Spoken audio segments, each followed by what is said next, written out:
Bonjour à toutes et à tous, bienvenue sur les présentations de Nico. Aujourd'hui, présentation d'une Golf 8 TDI 116 chevaux DSG7. Donc DSG7 très bien connu dans la gamme Volkswagen, TDI 116 connu également, mais là sur la Golf 8 ce n'est plus un 1600, mais c'est le 2 litres TDI 150 qui est dégonflé à 116 chevaux. La finition, c'est une Live Business, donc on est sur un milieu de gamme plus. La version business va nous amener des choses au niveau de la navigation et des aides à la conduite surtout. Voilà, on retrouve bien un profil de Golf. Alors avec des jantes alu, donc seulement entre guillemets 16 pouces sur ce modèle Live Business, mais elles sont assez pleines, elles lui vont plutôt bien, ça fait pas de roue de mobilette, c'est plutôt pas mal. L'éclairage à LED est présent devant comme derrière avec le fameux bandeau LED maintenant que l'on retrouve. Alors sur cette version Live Business, on n'a pas le bandeau sur toute la longueur de la calandre. Voilà, on l'a uniquement sur la longueur du phare. L'éclairage arrière est à LED également. Comme par habitude, l'ouverture du coffre va se faire avec le sigle Volkswagen. Donc coffre qui s'ouvre sur une banquette 1/3 2 tiers avec une trappe à ski. Un système de double plancher, en l'occurrence là qui est plein, puisque ce véhicule possède l'option roue de secours normale, jante alu, ce qui doit être plutôt très rare. Sinon, lorsque vous avez pas de roue de secours, vous avez un double plancher. Vous avez la chance d'avoir un double plancher. Ensuite, 3 places très correctes, y compris celle du milieu. L'entrée santé de ceinture est plutôt sympa. Chose très rare, clim 3 zones. Vous avez une climatisation arrière avec 2 micros USB derrière, des USB-C. Les 2 sièges réglables en hauteur, bien entendu. L'intérieur très sobre, très peu de boutons, avec une planche de bord, avec un alu plutôt sympa. Un petit pack LED qu'on va retrouver également, vous voyez, sous les portes, que l'on peut changer au niveau coloris. Là, on est sur du bleu, vous avez du rouge, etc. Vous avez tout un tas d'ambiances que vous pouvez choisir. Toujours un accoudoir réglable en longueur et en hauteur également. Hop. Le véhicule possède également l'accès et démarrage sans clé. Alors, prenons place à l'intérieur auprès du conducteur. Donc, on va tout de suite démarrer pour éviter tous les bips. Hop, je ferme la porte comme il faut. Alors, le démarrage, bouton start, le véhicule possède l'accès et démarrage sans clé.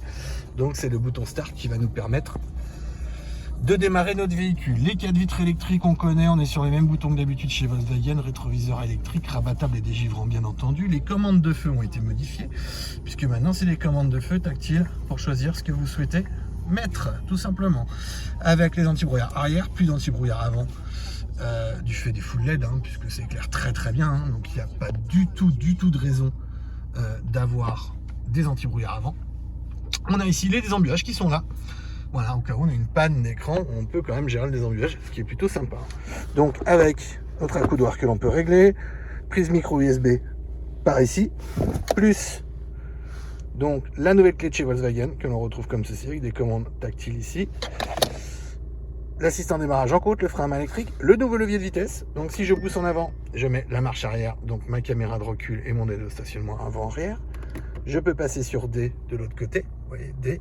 Et si je reclique une nouvelle fois, je passe sur S, boîte automatique, sport. Voilà. Et je reviens sur parking en appuyant sur le bouton, tout en sachant que si j'éteins ma voiture, elle se remet automatiquement sur parking. Comme vous pouvez le voir, là on est sur mon Apple CarPlay, mais on peut repasser sur la navigation de la voiture classique, si vous le préférez. Vous voyez, la navigation, là on est sur la navigation standard. Hop, on va afficher la carte comme ceci, tout simplement. Il va me suffire de venir ici pour ensuite revalider mon Apple CarPlay qui va nous permettre d'avoir par exemple ma musique sur Deezer si je le souhaite, ma navigation via Waze, mon téléphone tel qu'il se présente d'habitude avec mes favoris, etc. Ma ventilation se règle par des commandes tactiles ici, conducteur passager, le volume je peux également le gérer là, plus ou moins, voilà, directement. Bien entendu, la radio avec le DAB, les radios numériques en équipement, c'est plutôt très sympa. On a la détection d'angle mort également sur ce modèle-ci. Donc vous voyez, je vais aller dans Assist.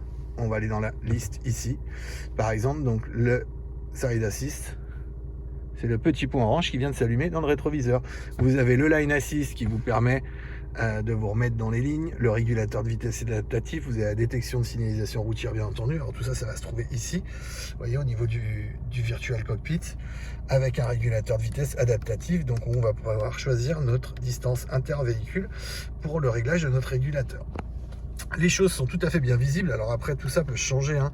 Vous voyez, au niveau de la vision, on a différentes choses, hein, que l'on peut mettre comme on le souhaite. Voilà, avec mettre de la navigation par exemple sur un des écrans, etc. Enfin bref, on règle comme tous les cockpits virtuels de maintenant. Les palettes au volant, rétrogradage à gauche, passage de vitesse à droite. La finition, on reste toujours sur des plastiques moussés. Voilà, un petit peu de partout. Bon, on a du dur en bas des portes, hein, mais comme sur toutes, hein, voyez, là, on est sur du dur là aussi. C'est le cas de toutes les voitures. La finition est plutôt belle, tout est à sa place, comme d'habitude chez Volkswagen. Là, il y a vraiment très peu de boutons, c'est ce qui peut surprendre. C'est-à-dire que voilà, on cherche un petit peu, il faut trouver ses marques par rapport à l'écran tactile, par rapport au e-cockpit, les quelques boutons qu'on retrouve là, le désembuage, aller le chercher vers les feux. C'est des petites habitudes à prendre, mais je pense que ça vient très très vite. En tout cas, la voiture promet d'être à nouveau un best-seller parce que c'est plutôt bien fini. On a encore une offre en diesel, on a bien entendu une offre en essence, on a une offre en hybride. Donc on est sur un véhicule que vous pourrez ajuster à votre utilisation sans problème, avec toujours une finition sympa, une revente qui est toujours très bonne aussi. De bonnes boîtes, de bonne mécanique, ça se passe plutôt bien. Voilà. Écoutez, j'espère que cette vidéo vous a plu et vous a éclairé sur un éventuel futur achat d'une Golf 8. N'hésitez pas à laisser vos commentaires sur la vidéo, un petit pouce bleu pour dire que vous avez aimé la vidéo et vous abonner aux présentations de Nico. Merci à vous, au revoir.